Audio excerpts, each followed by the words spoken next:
Clinamen, un programa de filosofía y literatura.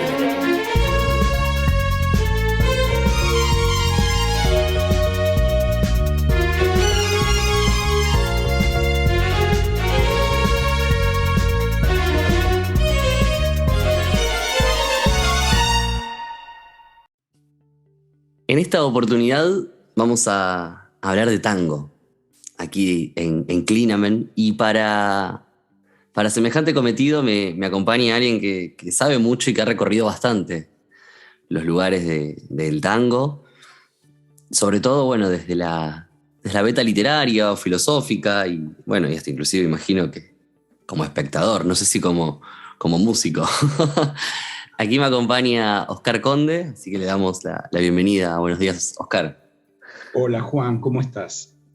Muy bien. Gracias por haberme invitado. No, gracias por haber venido virtualmente, porque estamos en distancia. Y bueno, un poco... No me suelo meter a hacer presentaciones curriculares, así que el que esté interesado que vaya a investigar, pero Oscar se ha dedicado mucho al tema a los cruces, creo que entre lo literario y lo musical, no solo sobre el tango o estudios sobre el lunfardo, sino que además hasta hay un hermoso libro sobre Charly García por ahí dando vueltas. Así que creo que por ahí podría ser un hermoso tema para otra charla, formal o informal. Pero bueno, vamos a lo nuestro, el tango. Yo venía pensando, no sé si llevarte para ahí, pero ¿podríamos pensar al tango como un género literario? A la poética del tango. Y me parecía como un lugar para arrancar, porque evidentemente no vamos a hablar tanto por ahí de lo musical, sí por ahí de lo lírico. Así que bueno, si querés arrancar con esto, ¿qué dirías vos? Sí, cómo no. Bueno, mira, el tango, por empezar, es como obra de arte o como género artístico, un género que tiene al menos tres caras, ¿no? Hay quienes dicen más, pero al menos tres caras. Para empezar, el tango es una obra musical, en principio, ¿no? Si no está esa obra musical, no hay nada más. Quiero decir, lo musical se basta por sí mismo para que digamos que algo es un tango. Pero, evidentemente, tiene es como si fuera un prisma de tres caras, ¿no? Tiene dos caras más de prisma, y uno de ellos es evidentemente la danza del tango, y el otro, que es un poco más optativo, es la letra del tango. Entonces, a tu pregunta de si podemos pensar que la letra de tango es un género literario, bueno, desde ya que sí, ¿no? La letra de la canción en general, la letra de cualquier canción, es literatura, no puede ser otra cosa. Ahora, cuando uno dice voy a analizar una canción, es cierto que además de la letra, si tuviera los conocimientos necesarios, podría al mismo tiempo analizar la música, y si esa performance que quiere analizar contiene una pareja bailando el tango en cuestión, también convendría analizar la danza. No hay mucha gente que esté en condiciones de hacer algo así, porque nuestras formaciones son en general bastante de compartimentos estancos, digamos, ¿no? Entonces, yo soy doctor en letras, puedo hablar de eso, pero no estudié música. Podría hablar de lo musicológico, de la estructura musical, conozco rudimentos, lo mismo respecto de la danza, ¿no? Pero para ser breves, la letra de cualquier canción, sea la canción que fuere, quiero decirte con esto, géneros relativamente consagrados de la música popular, géneros clásicos, o sea, qué sé yo, un lied o el texto de una ópera, o sea, cumbia 420 de Elegante, eso es un género literario.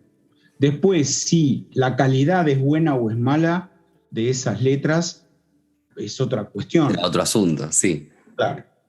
Sí. Bien, y me gustó porque coincido, pero yo quizás con el tango, cuando lo pensaba como género literario, me da la sensación, y a ver vos qué opinás, que en comparación por ahí a otros tipos de música, que uno puede decir que justamente al contener poética o lírica tienen un género literario, pareciera ser que en el tango hay como una estructura un poco más rígida en cuanto a las directivas de la poética. No sé si me estoy expresando con claridad. Me refiero a que uno por ahí espera de ciertos géneros literarios ciertos lugares comunes. Uh-huh. Sí. Y, o quizás en el folclore, como en el tango, es más fácil de reconocer eso, y por ahí géneros como el rock y demás se desdibuja un poco, no es tan preciso. Y en el tango parece ser que uno escucha algo y dice, y esta letra tiene que ser de tango, no puede ser de otra cosa. Bueno, es posible que sí, ¿no? O Este quería fenómeno. esa pregunta, no sé si se comprendió. Sí, sí, lo que vos decís tiene que ver con la codificación del género, ¿no?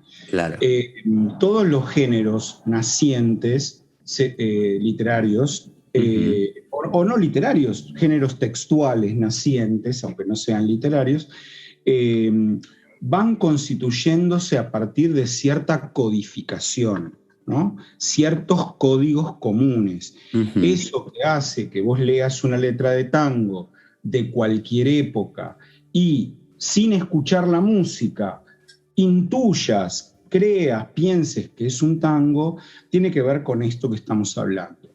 Sin embargo, en lugar de hablar de rigidez, o sea, no hablaría de rigidez.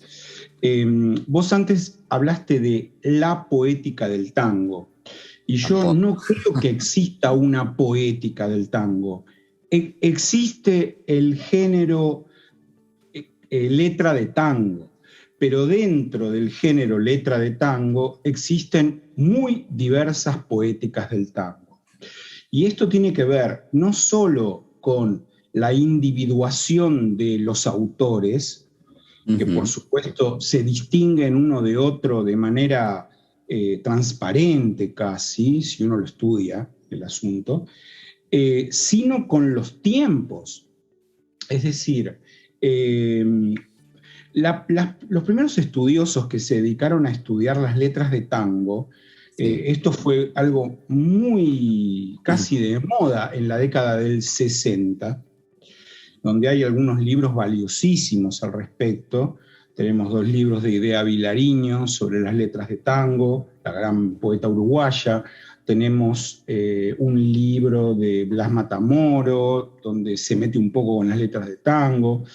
Es más amplio lo de Matamoro, es el tango como fenómeno, pero también habla de las letras de tango.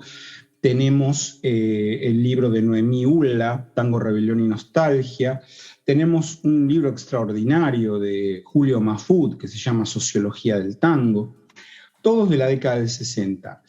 Eh, Salvo Ulla, que intenta distinguir algunas voces dentro de los letristas históricos, el discurso académico o casi académico, a veces no lo es del todo, sobre las letras de tango en aquel momento era unívoco, ¿no? Es decir, en el tango pasa esto, ¿no?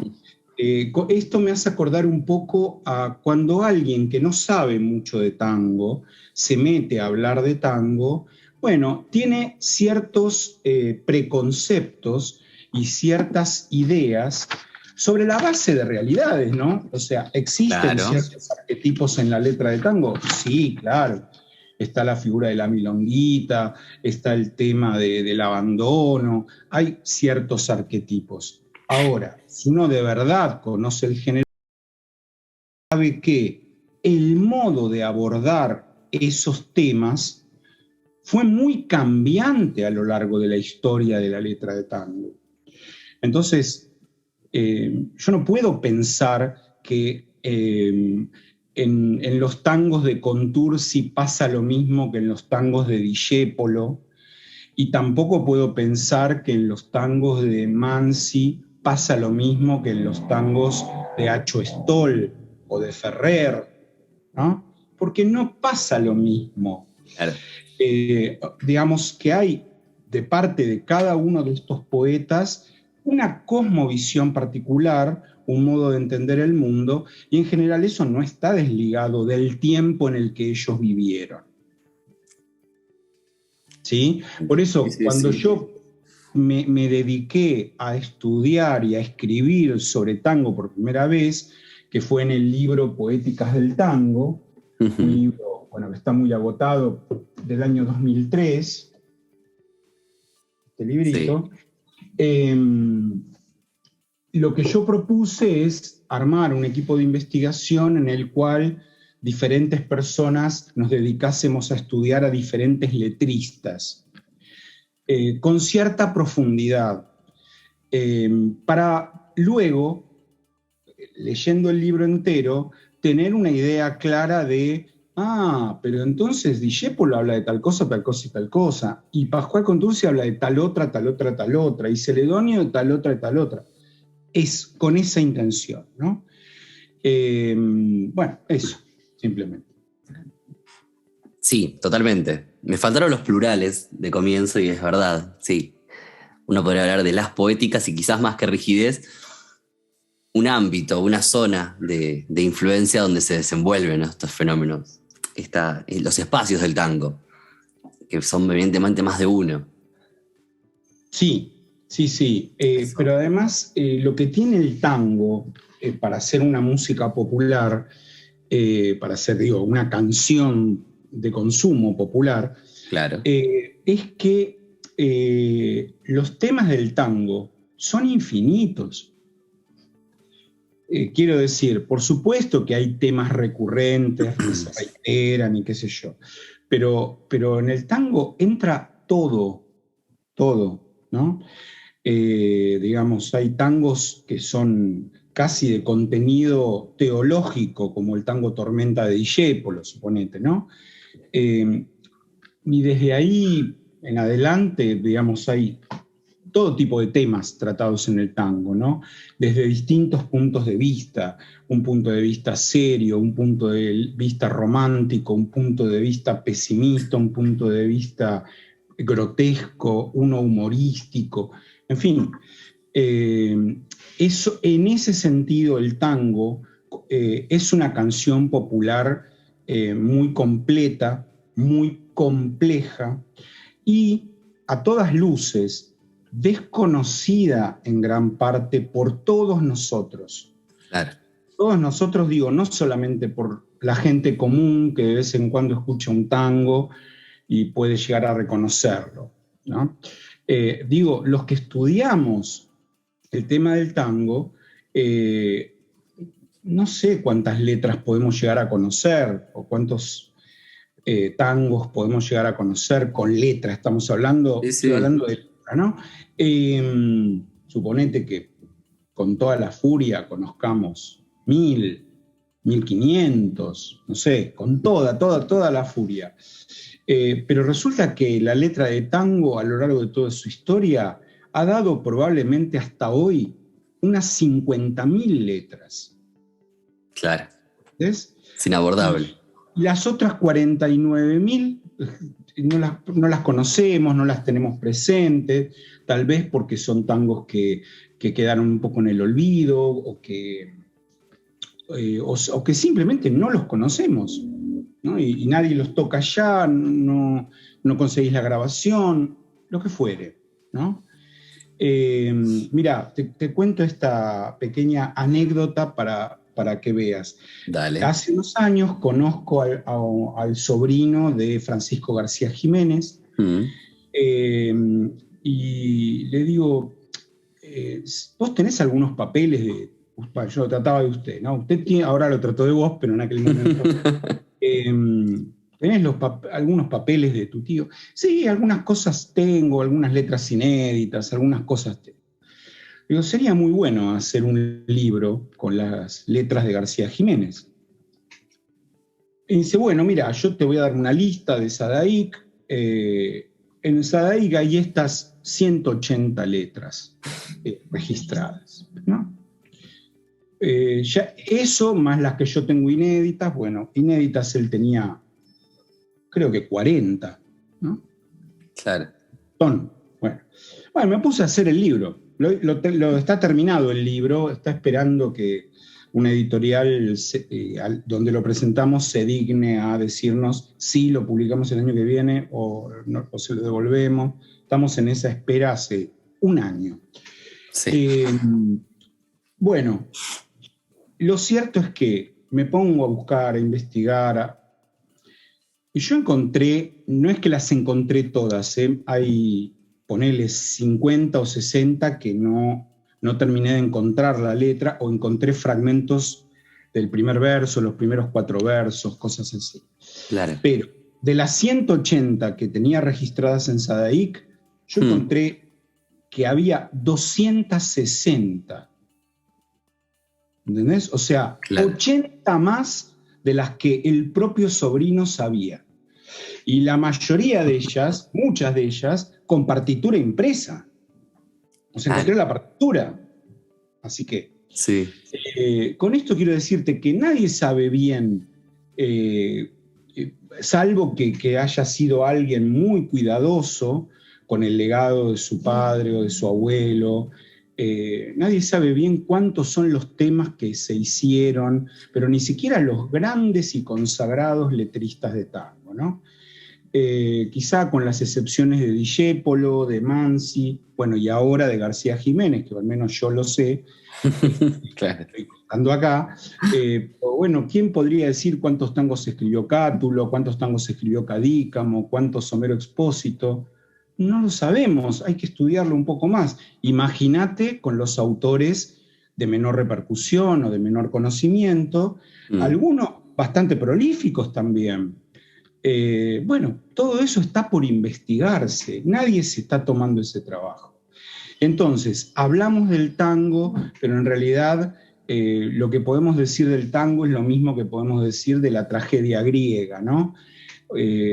Conservamos 7 tragedias de Esquilo cuando escribió 90 y pico, conservamos 7 tragedias de Sófocles cuando escribió más de 100, conservamos 18 obras de Eurípides, 17 tragedias y un drama satírico, y escribió 130 y pico. Bueno, entonces, ¿de qué hablamos? De lo que conservamos. Con el tango está pasando eso, pero es una pena que pase eso, porque todavía estamos a tiempo de encontrar lo demás, o la mayoría de lo demás. Y siendo parte de un fenómeno tan históricamente tan reciente. Por eso. Sí. Increíble.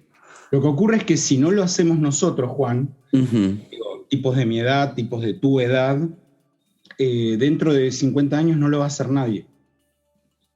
Y cada vez va a ser más difícil, van a quedar menos archivos, ¿viste? Los hijos que heredan a coleccionistas agarran todo en bloque y se lo venden a coleccionistas del exterior, porque lo venden en dólares, y todo ese patrimonio se va yendo del país. Pero bueno, es raro que el hijo de un coleccionista también sea coleccionista, o no le interesa, no lo entiende, no le importa. Bueno, digo, a nosotros como intelectuales posiblemente nos pase lo mismo, ¿no? A nosotros atesoramos papeles, libros, cosas, nuestros hijos. Cuando no estemos más, eso capaz que te lo tiran a un container, ¿viste? Sí.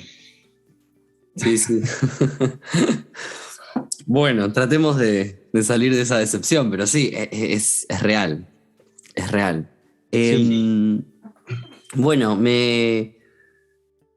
ya que hemos demolido ese prejuicio, que creo que era necesario, ¿no? De que hay una poética o una lírica del tango, y que podemos hablar entonces de poéticas o de líricas dentro de ese gran recinto que es el tango, del que conocemos la punta del iceberg, evidentemente.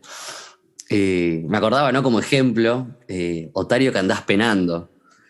Y que yo, medio en chiste, ¿no? Reproduciendo un poco el prejuicio, con un amigo decimos que es un antitango. Porque justamente está toda la satirización del personaje tanguero, otario, que andás penando, si la vida te sonríe, ¿no? Ujú. Y Tal cual. Sí, que en sí. definitiva sí, obvio, reproduce este estereotipo, ¿no? Del tanguero y se burla. Entonces tiene eso de interesante de mostrar de que en definitiva, bueno, el género no se reduce solamente a eso, ¿no? Al personaje, ¿no? De tangos como Garúa o como Mi Noche Triste, ¿no? Ese tipo de personaje más clásico o tradicional. Ujú. Sí, sí, por supuesto, por supuesto. Así que me acordaba Sí, de ese ejemplo. pensá Pero, que con la historia de Malevaje, Discépolo está haciendo un grotesco, ¿no? claro. Está hablando de un guapo en 1928 y los guapos ya no existían en 1900 o en 1905. Lo mismo, ¿no? Sí. Sí, sí, lógico. Y lo mismo también pensaba, ¿no? Hay un textito de Saer que habla un poco sobre las letras de tango. Sí. Y él ahí tiene la hipótesis de que en definitiva, bueno, primero tenemos que pensarlo en comparación y ponerlo en el contexto de la poesía argentina, ¿no? Ponerlo en confrontación con la poesía que se está produciendo durante principios y mediados del siglo XX. Y, y sobre todo desmitificar esta idea de que el lunfardo es, o sea que, mejor dicho, que esa poética intenta reconstruir y reproducir el habla popular.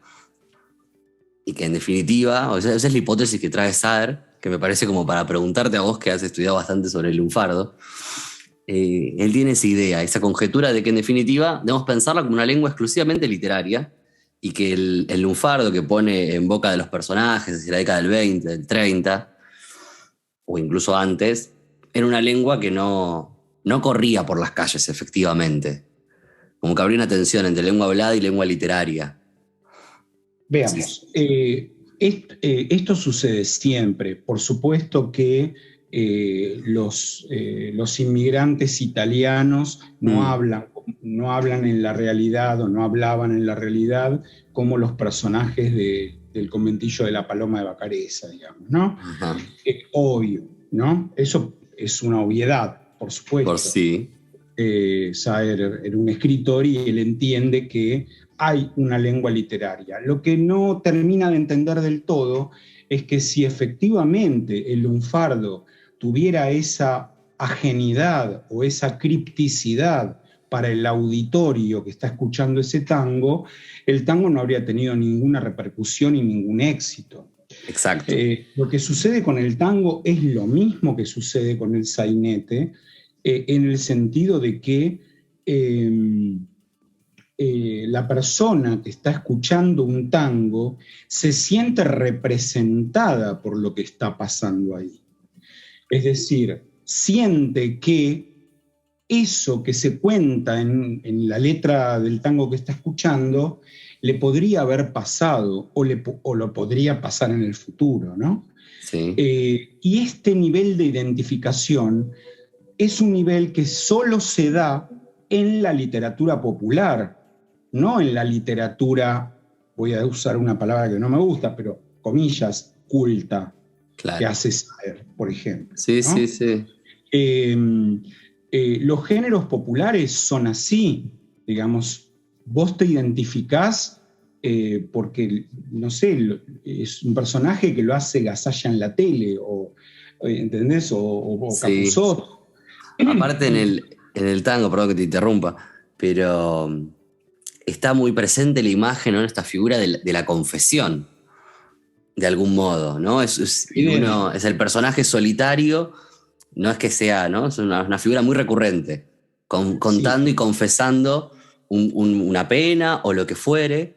Ujú. Y hasta no sé si eso lo hemos leído, lo hemos charlado en algún lado, pero también es llamativo que son muy pocas las presencias de dúos en el tango, que las hay, es cierto, pero como que reforzaría ese efecto, ¿no? De un yo dirigiéndose a un vos, a un tú, ¿no? De una primera a una Sí, sí, segunda sí, claro, persona. La claro, claro. estructura en general.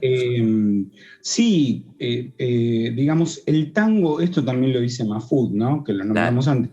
El tango es Ah, un sí. género para ser cantado en forma individual. Mm. es bastante ajeno al canto de a dos o directamente al canto coral, ¿no?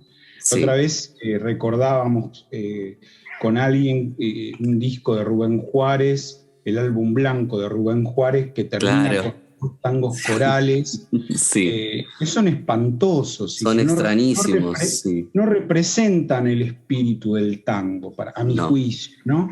Los dúos, bueno, ha habido mucho dúo en la década del 40 y luego en los 70 eso un poco se reavivó en el programa Grandes Valores del Tango, en el programa El Tango del Millón, donde había mucho dúo y muchos de estos tangos eh, eh, casi amilongados, como azúcar, pimienta y sal. Ajá. Este, pero de todas maneras, incluso en los tangos cantados de a dos, eh, jamás se produce un diálogo a lo Pimpinela. Digamos, Sí. en las canciones de Pimpinela, cuando canta Joaquín, canta un varón y cuando canta a su hermana, canta una mujer y hay un diálogo efectivamente. Mm. En los tangos que se cantan a dúo, la voz lírica o el sujeto poético es uno solo y los cantores simplemente van alternando la parte que canta cada uno.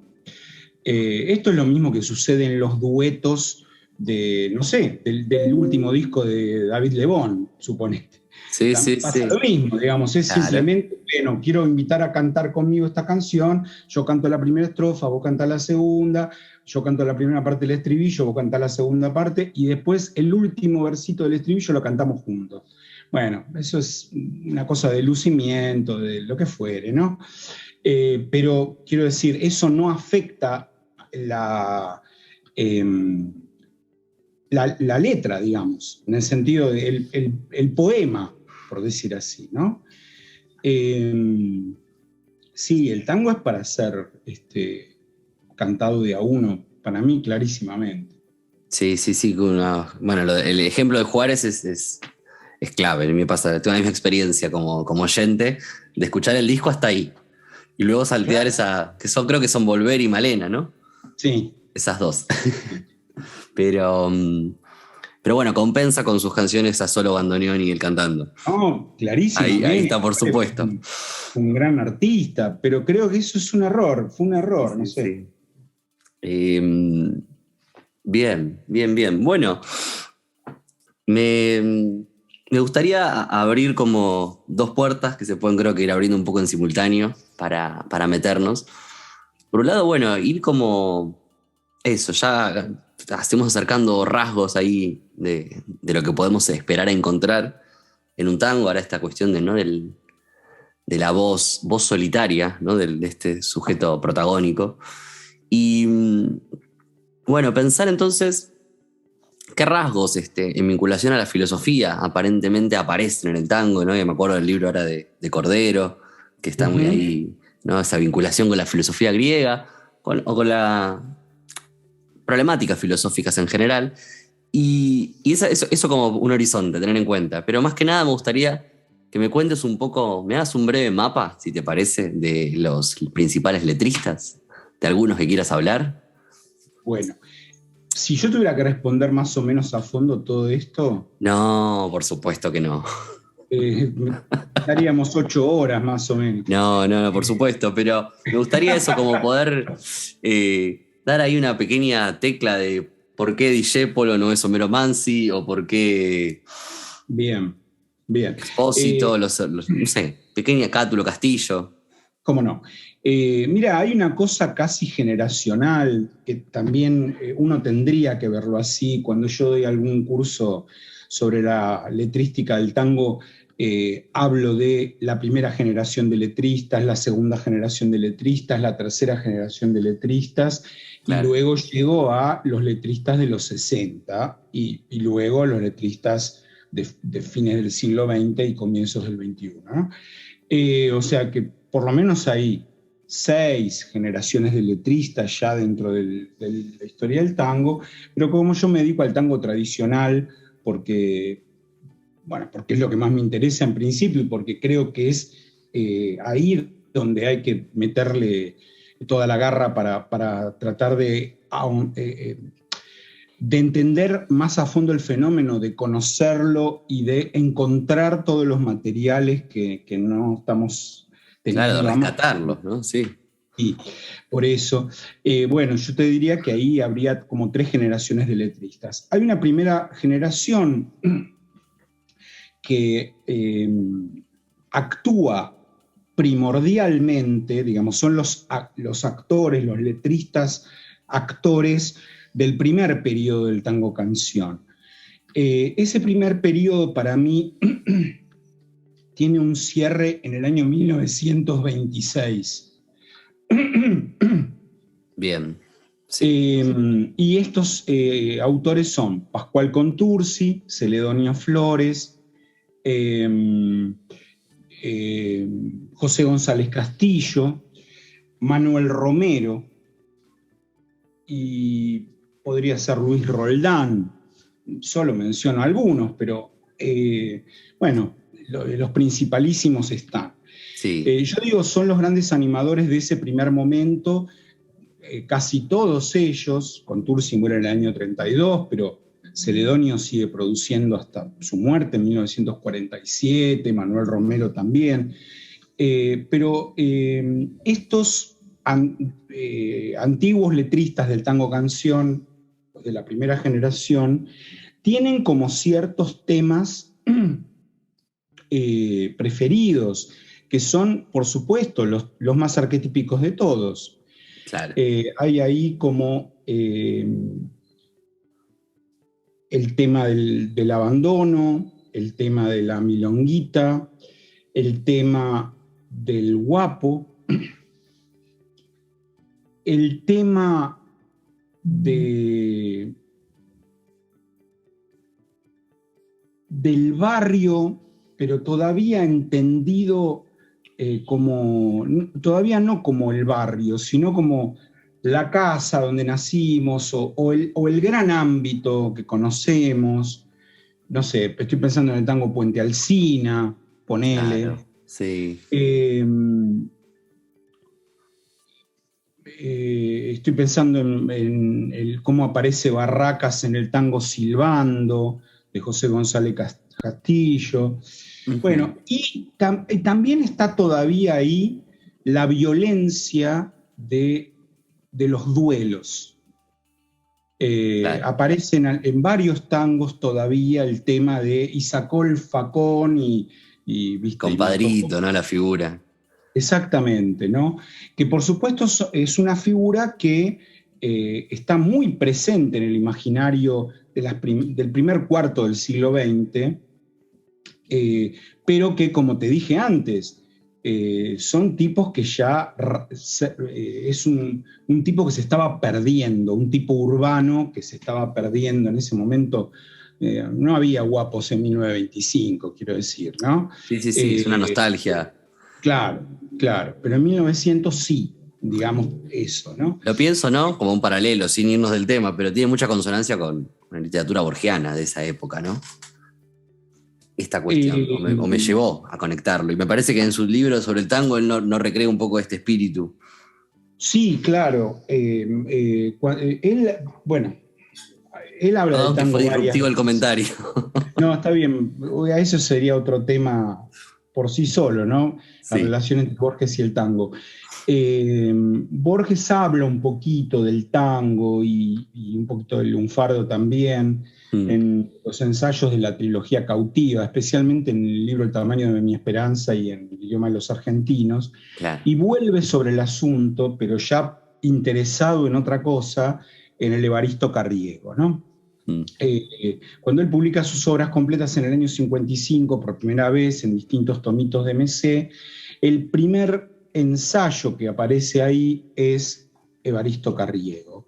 Es una truchada lo que hace Borges ahí, porque lo que aparece no es el Evaristo Carriego que él había publicado en 1930, un libro ínfimo con 6 capítulos, el último de los cuales tiene media página, un capítulo entero de media página, sino que agrega 6 escritos más al libro que le dan otro otro valor, que lo ponen en valor para la década del 50, digamos, ¿no? Entre ellos agrega ahí un polémico, muy polémico artículo llamado Historia del Tango, ¿no? Muy polémico, digo, porque está lleno de falsedades. Sí, Esas falsedades borgianas, ¿no? Que digamos, no se corresponden con la realidad, pero se corresponden con la realidad literaria de Borges y con los intereses literarios de Borges, ¿no? sí. Bueno, lo cierto es que el Evaristo Carriego, para ir de vuelta donde vos te interesaba, Ajá. él dedica todo un largo capítulo a hablar del barrio de Palermo, que había sido su barrio de la niñez, y ahí retoma la historia de un montón de guapos que andaban por Buenos Aires entre la década de 1880 y la década de 1910, digamos. En esos 30 años, él ubica a esos guapos, que son por lo menos los apellidos, los respetó, los guapos que aparecen en su libro para las 6 cuerdas de 1965, ¿no? En Mm, esas milongas que luego grabará Piazzolla y cantará Rivero, y en las que sigue escribiendo después Borges, porque luego continúa escribiendo otras. Entonces a él le importa eso, esa figura de guapo, y uno de los propósitos que tiene Borges, sobre todo en la década del 60, es recrear el arquetipo de guapo que había aparecido en un viejo poema de Carriego, llamado precisamente El Guapo, que Carriego había incluido en su único libro publicado en vida, en 1808, ¿no? Borges, sobre la base de ese poema El Guapo, Borges escribe otro poema llamado El Compadre, por supuesto infinitamente mejor que El Guapo, pero donde se notan las correspondencias casi estrofa por estrofa. sí. Y ese poema, El Compadre, Borges lo incluye en una antología que que armó él, pero la firmó con Silvina Bullrich en 1945, llamada El Compadrito. En ese libro, El Compadrito, aparece ese poema de él, firmado por Manuel Pinedo. Y Borges solo aceptó, aunque varios ya lo sabíamos, nos Sí. dábamos cuenta solos, pero Borges solo aceptó al final de su vida, en 1984, en un reportaje, que ese poema era de él. Interesante, ¿no? Sí, Interesante por porque supuesto. la obra poética de Borges se interrumpe en 1929, Claro. luego de la publicación de Cuadernos San Martín, y la siguiente vez que Borges publica un libro que contiene poemas es en El Hacedor en 1960. Sí. Bueno, en el medio de eso, en 1943, se publica el poema El Compadre. Perdón la disrupción borgiana, pero era inevitable. Y para reconstruir un poco el hilo conductor, nos metimos en esta primera generación que llegarías, ¿no? hasta el año 26, lo ubicás vos. Uh -huh. Y inevitablemente me intriga saber cuál es la segunda y hasta dónde la extendemos y más o menos a qué personajes ubicarías. Bien. Yo creo que el primer periodo del tango termina en el año 26, Mm, porque es como un año de corte donde, por ejemplo, los tangos que tienen que ver con los duelos criollos, con la violencia doméstica en el peor sentido, comienzan a desaparecer, si bien claro. no del todo y de un día para otro, pero comienzan a desaparecer. Y en cambio se abren otras ventanas, digamos, el universo del tango de ese primer periodo es un poco cerrado, ¿no? Es la pieza del conventillo donde alguien se lamenta porque la mujer lo dejó, como en Mi Noche Triste, Mm, o los tangos de Celedonio, donde también, digamos, son tangos de reproches estoy pensando en Mano a Mano, en Margot, en esos tangos sí, tan emblemáticos de los primeros bueno, no solo a mujeres, ¿no? También está el tango Muchacho de 1923 de Celedonio. ¿Y por qué hay un cambio? Bueno, hay un cambio porque aparecen tres nuevos letristas que son los grandes actores del segundo momento, y que son Enrique Cadícamo, Homero Mansi y Enrique Santos Discépolo, ¿no? Claro. Mansi trae el barrio.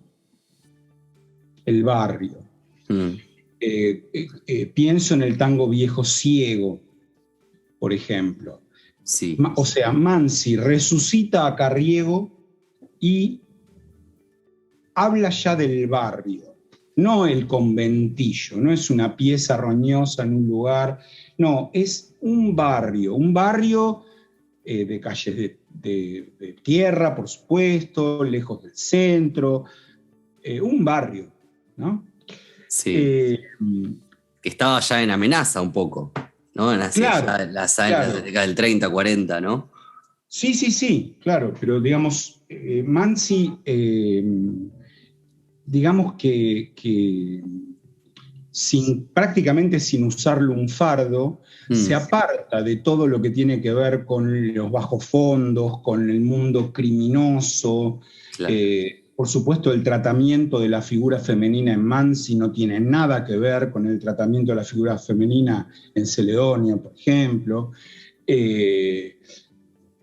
Así que ahí hay toda una novedad. La otra novedad es que aparece un nuevo escenario para el tango y las cosas que suceden ahí, sobre todo con el tópico del paso del tiempo, que eso lo introduce Cadícamo. Cadícamo introduce el cabaret. Cuando hablamos del cabaret, hay que pensar en cabarets que son para personas de clase media alta o alta. No van los pobres a ese cabaret. Claro. ¿No? Y luego Cadícamo seguirá ampliando su horizonte poético, que es muy extenso, sin duda, a fines en la década del 30 y en la década del 40. Y el tercero es Discépolo, que con Que Bachaché, su primer tango, introduce el dilema ético, o sea, introduce la axiología, el problema de los valores, o sea que ahí tenemos abiertamente el ingreso de la filosofía al mundo del tango, ¿no? Pero yo que creí que lo veía más o menos bien y que esto lo descubrí, bueno, hace muchos años, pero resulta que también descubrí que Dante Alighieri, lo tenés, periodista, sí. Fundador de la revista La Canción Moderna, que es el antecedente de Radiolandia, y también poeta lunfardo, no un gran poeta lunfardo, pero sí un descarnado, durísimo poeta lunfardo, escribe a finales de 1928 un artículo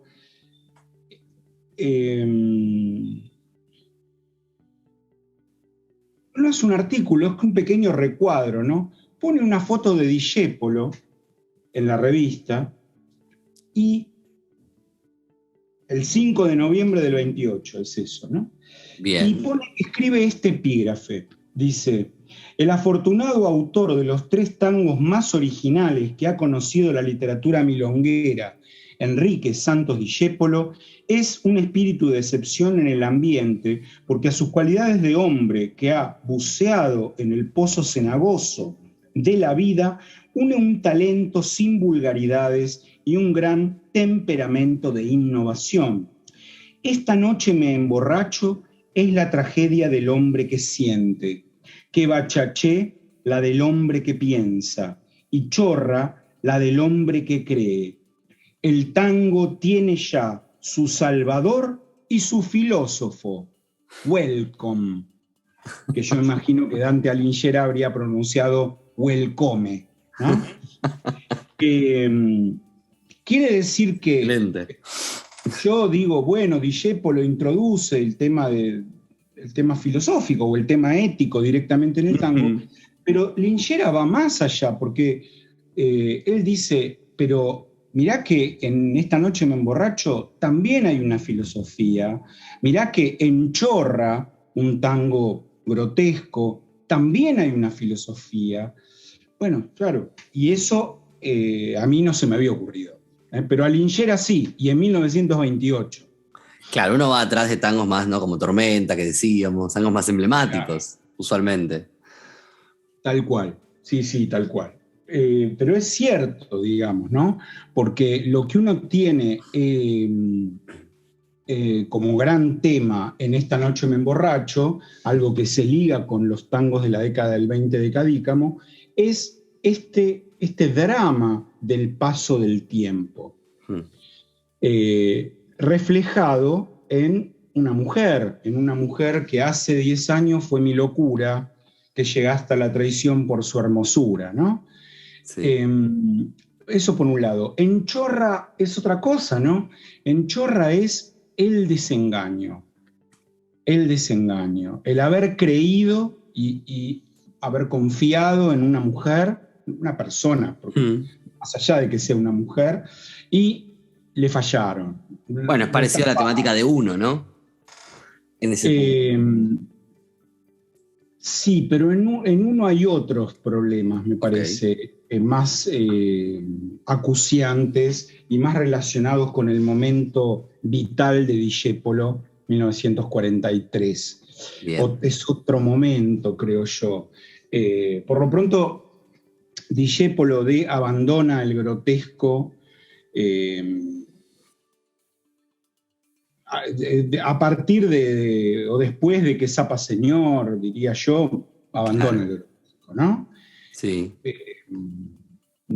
Qué sé yo, no me parece que Tres Esperanzas, que es de 1932, sea un tango grotesco, Cambalache tampoco lo es, Ujú. pero sí Claro. vuelven sobre temas que tienen que ver con el desengaño, con Mm. la crisis de valores, con un mundo al revés. Digamos, lo que sucede con los sujetos líricos de los tangos de Discepolo es que eh, están al revés, digamos. Sí, sí, es el corso a contramano, ¿no? Esa figura, Exactamente, es eso, ¿no? Sí, ¿cómo sí, se llama esta sí, de la del disfraz? Que no me, ahora no se me viene la sí. frase. Aunque el corso a contramano lo escribió Cátulo, ¿no? No lo No, escribió ya sé, pero recrea creo que muy bien esa atmósfera. absolutamente. Sí, sí, Sí. tal cual, tal cual. Así que bueno, ahí tenemos eso. Cuando acaba este periodo de 1926, bueno, me parece a mí que en el 35 y con la muerte de Gardel. Claro. Eso en el mundo del tango, en el mundo del espectáculo, o sea, en la industria, trae un sentimiento de orfandad, una preocupación gigantesca, porque con Gardel, el tango, en los últimos 3 años de vida de Gardel, se había vuelto el espectáculo de una película. O sea, ir a ver, a escuchar a Gardel al cine, hasta tal punto que terminaba el tango y los espectadores se ponían a patear en el piso para que el tipo que estaba proyectando la película volviera atrás y volviera a pasar la misma canción Claro. una, dos, tres, cuatro veces, ¿no? Eh, y lo que sucede en el mundo del tango es que la gente está dejando de ir a bailar tango. Claro. Bueno, entonces, eso luego de la muerte de Gardel empieza a reconfigurarse. Primero, con la búsqueda infructuosa de un heredero de Gardel, de un nuevo Gardel que no hay, no lo encuentran, digamos. Tienen varios candidatos, para mí el más merecido probablemente era Hugo del Carril, tipo con un gran carisma, con una voz que no se parecía en nada a la de Gardel, pero una voz para cantar tango perfecta. Una pinta bárbara también, hay que decir eso. Sí. No termina de consagrarse como el heredero de Gardel. Y en cambio el tango dispara para otro lado, dispara para el lado de las grandes orquestas que empiezan a formarse para recrear el baile del tango. Sí. Y en eso, bueno, D'Arienzo tuvo un lugar central, esencial, porque D'Arienzo recrea lo lúdico de bailar, lo divertido, Sí. para que el tango no sea más esa danza reconcentrada, seria, que aparece, no sé, en las pinturas de Frido Pastor, por ejemplo, una Sí. pareja así seria. No, era para ir a divertirse, el tango para todo Claro. el mundo, los bailes de carnaval, bueno, todo eso. Y ahí la poética del tango tiene que lidiar contra ese inesperado enemigo, que es que la gente quiere bailar. Entonces, muchos letristas de tango empiezan a escribir letras de tango adecuadas para esos climas sociales del club del barrio. Eh, y en cambio empiezan a aparecer las divisiones de tangos para escuchar y tangos para bailar. Sí. Y entre los tangos para escuchar, bueno, ahí viene toda una enorme corriente de tangos románticos, tangos enaltecedores de la figura femenina, o tangos que poéticamente son obras de arte como Sur, estoy pensando en Mansi, ¿no? Sí, la Como última Sur, curda por ahí. la última curda de Cátulo, que es ya de la década siguiente, pero digamos, hay un Sí. montón de eso también. En ese nuevo terreno, digamos así, Claro. van apareciendo ya, bueno, Cátulo, que en realidad Cátulo está en el mundo del tango desde 1918, además por su padre, por su amistad con Sebastián Piana y con Mansi, pero mientras su padre escribía letras, él casi no escribió ninguna, a una sola creo que escribió, en vida del padre. Esperó que su padre muriera para empezar a escribir él letras. Por eso, teniendo casi la misma edad de Mansi, casi pertenece a la generación siguiente, ¿no? Sí. Y después ahí tenemos la aparición de José María Contursi, el hijo de Pascual, Claro. también tiene una poética muy relacionada con el tema más que del amor, con el tema del desamor. Y la irrupción de Homero Expósito, ¿no? Que es un poeta capaz de adecuarse a lo que venga, a lo que Otro se mero. precise. Eh, entonces, de repente te escribe para que la gente baila. Yo anduve siempre en amores, que me van a hablar de amor, un tango de ese tipo, Sí. voy a decir así, sin faltar el respeto, un tango populachero, digamos, Claro.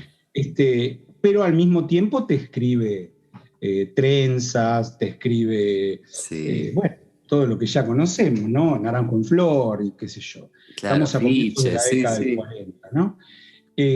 Así que ahí tenemos como los grandes representantes de esa tercera generación. Y me parece que con ellos y ellos que van cada vez, los que van quedando vivos, cada vez escribiendo menos y demás, ahí más o menos termina el tango clásico, ¿no? Claro. Es decir, los jóvenes que empiezan a escribir tango a fines de los 50 y que empiezan a hacerse conocidos haciendo tango en los 60 y en los 70, ya en ese momento, tipos de 40 años, digamos, bueno, esos son Ferrer, es Eladia Blasquez, por supuesto, genial, Claro. genial. Sí. Es Héctor Negro, y un poco más retrasados, porque empiezan un poco más tarde también, Chico Novarro o Cacho Castaña, Juárez cuando empieza él a escribir sus tangos también, primero era solo un intérprete. Ahí ya tenemos otra cosa. En general, con pocas excepciones, eh, que las hay, por supuesto, ¿no? Obvio. Hay innovaciones grandes en la poética del tango que hacen Eladia y Ferrer. muy grandes, por supuesto, ¿no? Desde el punto de vista poético, incluso desde el punto de vista temático. Pero en general lo que hay es una recreación de las situaciones del tango clásico. Claro. O la nostalgia de aquello que empezó hace 100 años, 80 años, no sé, viejo Café Tortoni, Sí, sí. que Eladia le pone la música, pero la letra es de Héctor Negro, o Café La Humedad, que tiene la actualidad de un muchacho que en 1972 se encuentra con sus amigos los sábados en un café de Flores, pero que es eso que se cuenta ahí, es más o menos lo que contó Discépolo en Cafetín de Buenos Aires en 1948, ¿no? O sea, esas recuperaciones hay. No veo que haya un gran Claro.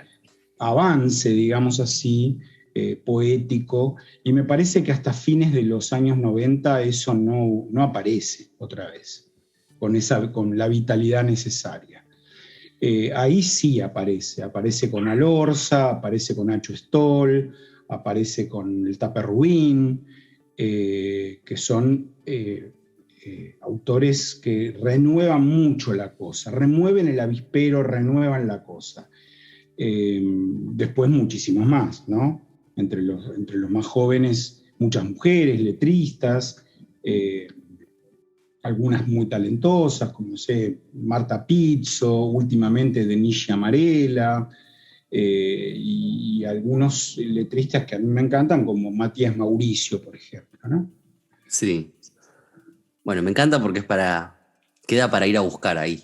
Y sí. En el oyente para que porque a veces cuesta salir de eso, ¿no? Del lugar conocido, y que el tango parece que ya no se produce ni se ejecuta.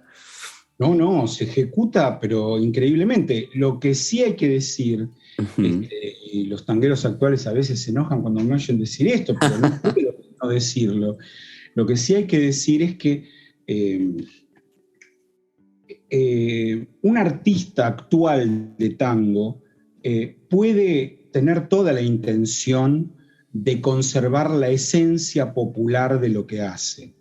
Sí. Esto vale para letristas, vale para músicos, vale para cantores. Estoy pensando en Cucuza Castielo, que es un cantor que a mí me encanta. Pero lo cierto, lo real y lo concreto es que el tango como género ya no es un género popular. No. Y esto hay que decirlo, obvio. Ujú. Si no, estamos muy confundidos, ¿no? Incluso en las milongas, la mayoría de la gente que va a bailar tango pueden quedar viejos, tangueros. Yo tengo amigas que van a bailar y la sacan señores de 80 y 80 y pico de años, que son viejos tangueros que toda su vida fueron a bailar y son jubilados, ¿no? Sí, Señores. sí. Pero en general, la gente que va a bailar tango, todos son universitarios, ¿no? O sea, las señoras que van a bailar tango, no hablemos de turistas, hablemos de las Sí, sí. locales. Bueno, son abogadas, son psicólogas, son profesoras de filosofía, en fin, arquitectas, no sé. No son mucamas, ni lavanderas, ni trabajan en una fábrica. En general, no No. es así, ¿no? Sí, no, tal cual. Es cierto. Hasta inclusive, bueno, esa misma cuestión pasa ya algo con el rock. Poco a Sí, sí, poco sí. está alejándose, salvo por ahí ciertas excepciones o pequeñas bandas que algo conservan, está pasando lo mismo. Sí, Toda estoy esa. de acuerdo, solo que algunas figuras del rock eh, conservan su gran masividad, digamos así, Sí, ¿no? Entonces, digamos, te llenan un estadio con 80.000 personas o con un River, digo, ¿no? sí. Pero muy pocos lo logran, ¿no? Eh, esta mañana estaba escuchando en la radio que va a haber un recital del grupo que toca con el Indio Solari en La Ah, los Plata. fundamentalistas, sí. Sí. los fundamentalistas del aire acondicionado, y que yo entiendo que de alguna manera Solari, aunque no esté presente, la voz de Solari va a estar, no sé cómo es el asunto, pero bueno, ellos, yo sé que si sacan a la venta 30.000 entradas para un estadio, las venden en 2 horas, ¿no? Lo mismo puede pasar con un recital de La Renga o un recital de Fito Páez, ¿no? Seguramente es así. Pero bueno, no sé si un grupo o un músico de rock te llena 5 Vélez seguidos, 5 días seguidos, como hizo el trapero Duki el fin de semana pasado. No sé si es así, ¿eh? Claro, es que probablemente no, y hasta inclusive también figuras supermasivas, tampoco sé si ya conservan ese nivel de... También, ¿no? Preguntarse lo mismo, ¿qué tipo de público es el que va? Aunque sea mucha cantidad de gente, ¿no? Pienso en Charlie todavía, que ahora ya casi no está tocando, pero el público, uno lo ve cuando lo va a escuchar, no parece ser un público popular. Por más de que venda un Gran Rex en 10 minutos cuando lo publica. Sí, claro. Sí. Yo fui al último recital que dio Charlie en Buenos Aires antes de la pandemia, en el Luna Park, y fui con mis hijas. Claro. Ellas nunca habían visto a Charlie. Tocó 1 hora. Sí. Solo 1 hora.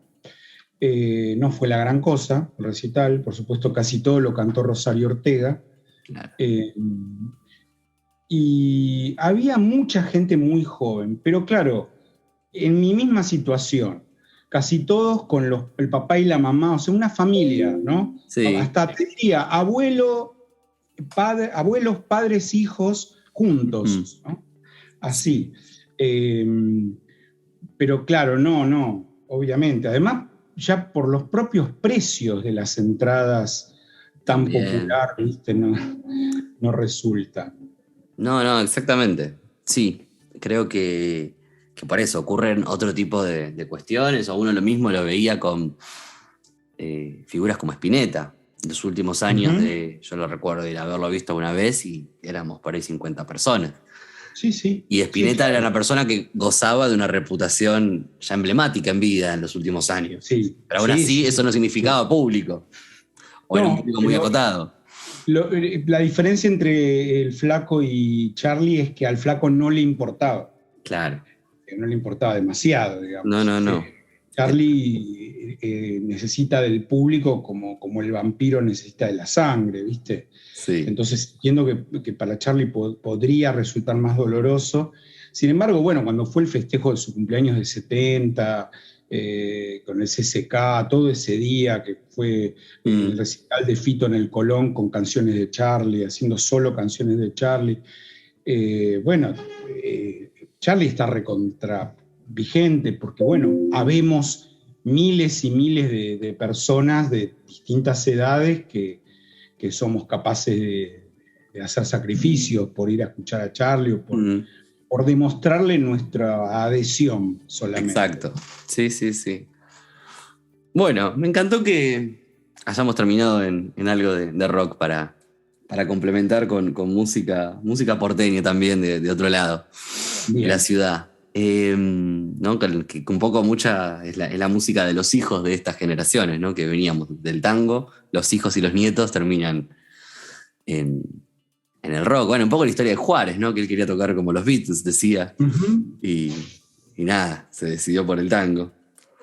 Bueno, para nada, ya cerrar, encantadísimo de la charla que tuvimos y de las coordenadas que pudimos diagramar para eso, para presentar un poco este mundo. Y ahora, por ahí que imagino esto, hasta yo mismo me fui anotando nombres para decir, este no lo conocía, sobre todo los letristas más jóvenes y más recientes. Bueno, en cuanto a, creo que yo siempre pregunto por los libros. Me gustaría eso, por ahí, si tenés como una recomendación para el que esté interesado en curiosear un poco en esto de la lírica del tango o la historia, bueno, algo en general, ¿qué libro podrías recomendar como para acercarse a eso? Uy, qué difícil. Te maté con la pregunta. Podés decir más de uno, ¿no? Pero... No, está bien, pero además no voy a recomendar un libro que hice yo tampoco, porque si no es una truchada. Que se pueden ir a buscar igual y salen rápido, así que Sí, bueno. también. Eh, Mira, hay en los últimos años, los libros serios sobre tango son muy pocos siempre, ¿no? Mm. Es decir, uno ve que tampoco salen 10 libros todos los meses, pero lo No, que quiero no. decir es que de lo que sale, una pequeña parte vale de verdad la pena. En los últimos años, bueno, hay un libro que a mí me encantó y que tuve el honor y la suerte de presentar, que es un libro de Gustavo Varela llamado Tango y Política. Ese es un libro muy valioso, muy, muy valioso, por una infinidad de cosas, ¿no? No hay que dejarse engañar por el título, porque uno lee política y puede creer que la cosa va por el lado de los partidos políticos. No, no, nada que ver, ¿no? Sino es una historia social del tango, Mm. tomada desde ese punto de vista, y en ese sentido se usa la palabra política, ¿no? Eh, pero bueno, ya después hay que irse mucho más atrás, a la década pasada, para encontrar un libro para mí extraordinario, que es el libro de Carlos Mina sobre tango, Sí, que ahora se me fue el nombre. Eh, sí, lo conozco, pero no sé, no sabría. Bueno, pero lo buscaremos. sí, sí. No hay problema. El libro de Carlos Mina. Se llama Tango y algo más, que creo que es de Discépolo, ese pedacito como subtítulo. Carlos Mina es el autor. Es un libro extraordinario, absolutamente extraordinario. La mezcla milagrosa. La mezcla milagrosa, sí, Sí, señor. es- Tango, la mezcla claro. De milagrosa, cafetín, por claro. eso te decía, sacó esa idea de mezcla milagrosa del De cafetín, café, sí, de sí. Buenos Aires de Discépolo, y pone fechas además, Mina, porque el libro se llama Tango, la mezcla milagrosa, 1917-1956. Claro. Para Mina, en 1956, y concretamente con la última curda, termina el periodo histórico del tango, o el periodo del tango tradicional, por decir así. Sí, Entonces él dice que él va a hablar de ese periodo del tango. Es obvio que no es que desapareció el tango de un día para el otro, pero no es un capricho demasiado grande el de hacer cerrar esta etapa del tango cantado, sobre todo en 1956, porque todos sabemos que hubo una confluencia en el 55 de dos cosas que de una manera indirecta ambas, pero hicieron tambalear al universo del tango, ¿no? Al universo industrial del tango, digo. Uno fue el golpe de la revolución autopercibida como libertadora en el año claro. septiembre del 55, y el otro es la irrupción del octeto de Astor Piazzolla, que pretende, y lo lograría, llevar al tango a la siguiente pantalla, por decir así, o al siguiente nivel. Sí, sí, ya es la vuelta de página, ¿no? Claro, claro. Y entonces empieza a aparecer eso, la vanguardia en el tango, que en realidad se preanunciaba ya desde la década del 40, porque para mí Piazzolla hubiera sido imposible sin Salgán, por ejemplo, ¿no? Y Sí, sí. Salgán ya estaba haciendo experimentos musicales desde fines de los 40. Pero bueno, 1956 podría ser una fecha. Hay otros que proponen 1963, el último tango exitoso de Cátulo Castillo, el último café. Otros que dicen, no, lo podemos prolongar un poco más hasta 1974, porque tenés Chau no va más de Homero Expósito.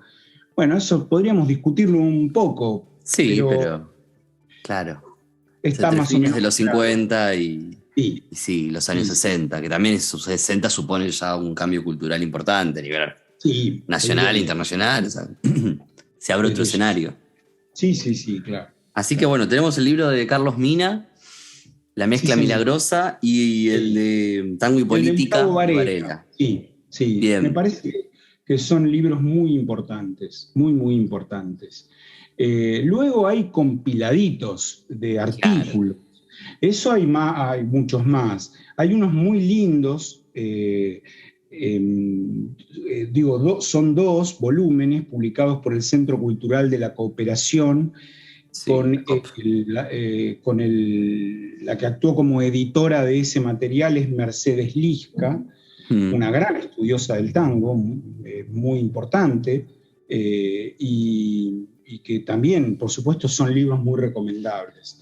Recién ahí en ese nicho de los mm, compiladitos, bueno, yo podría recomendar, no porque yo lo haya compilado, pero podría recomendar Las Poéticas del Tango Canción, un libro que hicimos en 2014 con una gran cantidad de extraordinarios estudiosos del tango, argentinos y extranjeros. bien, Que ahí está, hay un pequeño plus, bueno, ver qué dice desde Francia sobre el tango Jacqueline Ballant, que claro. habla de la noción de cancionidad, o ver qué dice François Prull, también desde Francia, o qué dice Marilyn Miller desde Estados Unidos.